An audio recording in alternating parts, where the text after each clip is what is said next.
It's not often in history that you get to live through a technological shift this profound, but it's happening right now all around us. So in this explainer, we're going to take a trip, a little time travel, if you will, with OpenAI's CEO, Sam Altman, into the future he's building, so we can all get a better handle on what's just around the corner.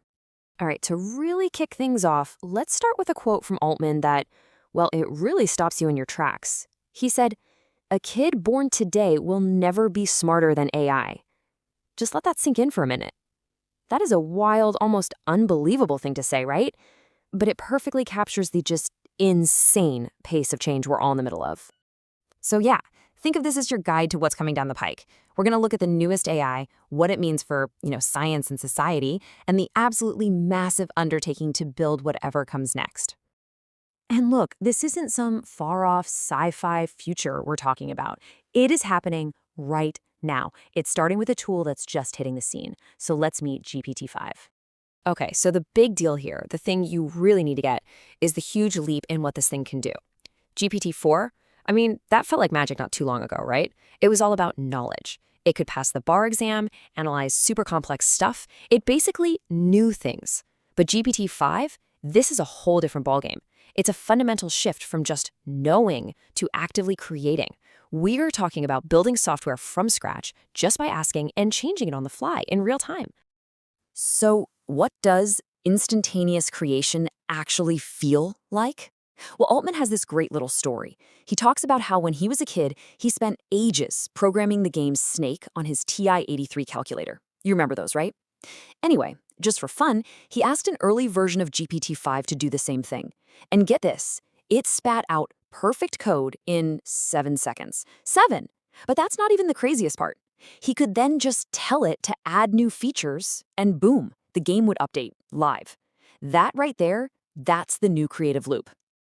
And that really is the heart of the matter. The real game changer isn't just that the AI is smart, it's the speed. Altman says it himself, right? The speed with which you can sort of bring ideas to life, that's pretty amazing. It just completely shrinks that gap between a thought in your head and a thing in the world. Okay, but wait a minute. Does all this speed mean we stop thinking deeply? There's this idea in weightlifting called time under tension. The struggle is what builds the muscle. And you could say the same thing about thinking, right? Cognitive time under tension. Now, sure, some people are definitely going to use these tools to just not think. But Altman's point is that for a lot of others, it's going to be the total opposite. They'll use AI to go deeper, to think longer and harder on a problem than ever before. So that's what's happening right now. But what about, say, 5 years from now? Let's fast forward a bit and see how all this could start to change some really fundamental things, like science, truth, and, yeah, even reality. So Patrick Collison, the CEO of Stripe, asked Altman a great question. When will AI make a really significant scientific discovery? And the answer kind of lays out this incredible timeline. Right now, today, AI can solve problems that might take a pro mathematician a few minutes. But by 2027, just a few years away, the expectation is that it'll be making discoveries that everyone would call significant.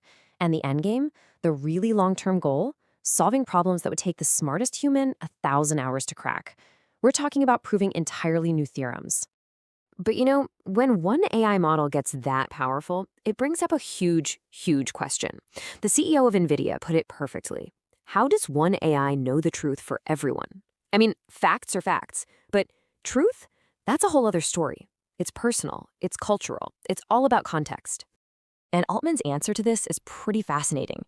He says, honestly, he's been blown away by how good these models are at just adapting. It picks up on your culture, it builds a kind of memory from your chats, and it can even figure out your personality without you ever telling it. So the idea is the core model is the same for everybody, but the context you give it makes it act in a way that's tailored just for you. And all of this, of course, just blurs that line between what's real and what's, well, not. Do you remember that video of the bunnies on a trampoline? It went totally viral.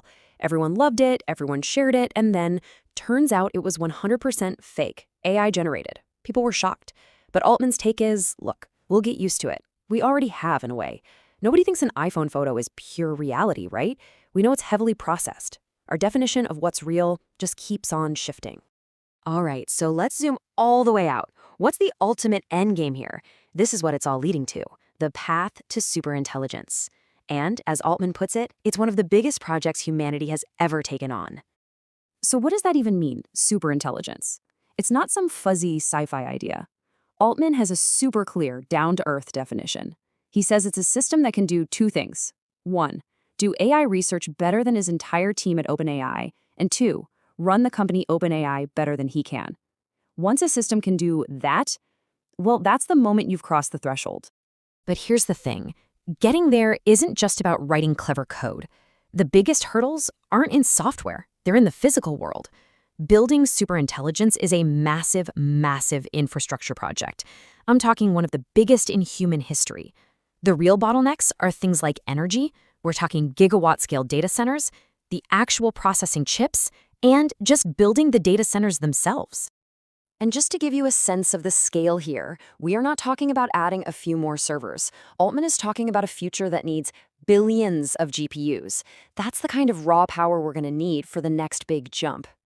So you might be asking, why? Why go through all this? What's the payoff?